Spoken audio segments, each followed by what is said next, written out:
Hi, I'm Haley. The topic I covered was the academic fraud scandal at the University of North Carolina, and I had to research how the NCAA handled it. For those that don't know what happened at UNC, the university held fake classes for almost 2 decades and gave credit for courses to students who were mostly athletes. More than 3,100 UNC students were enrolled in African and Afro-American studies courses that were basically free passes. Among those 3,100 students, about half of those enrolled were student athletes. There were a lot of different stances on this issue because of the way it was dealt with by the NCAA. Basically, the NCAA panel could only conclude 2 violations that didn't end up getting the university in that much trouble. And people were very upset about this.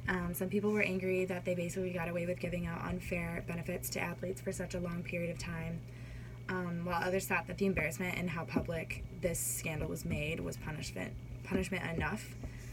This scandal is an accurate demonstration of how the NCAA allows fraud and scandal to escape its grasp and passes it along to the university or the institutions themselves. Some people think that the punishment for the UNC scandal was correct and no further action should be taken.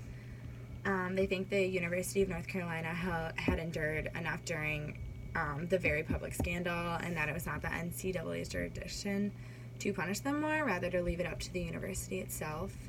I think that the NCAA's ruling should have been more severe because I would like to think that they hold all institutions to the same standards that they advertise. The fact that they understood that there was academic misconduct but did not unleash any significant punishments on the University of North Carolina or the athletes that were involved is kind of disappointing. The NCAA should have worked harder to bring justice to those who did not fall into the corrupt actions at UNC.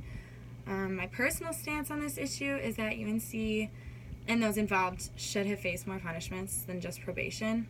In my own opinion, I think that they basically got away with receiving benefits and free credit for courses that required little to no work or attendance. It's unfair to other students all over the globe that put in time and effort to keep up with coursework while also being a student athlete and putting in the time for their sport on top of all of that.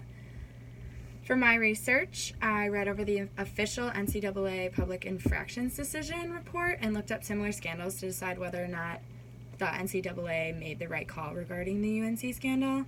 One important thing I found in the report was that they lack the power to punish the university under the rules of the NCAA, an association that expects members to govern themselves and establishes a wide berth when it comes to determining what qualifies as academic progress.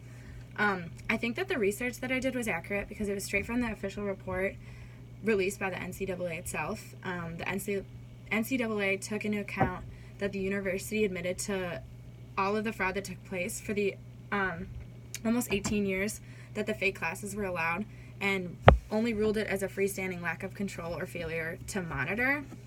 One of the other scandals I researched in order to get a better understanding of the rulings is the recruiting scandal at the University of Louisville.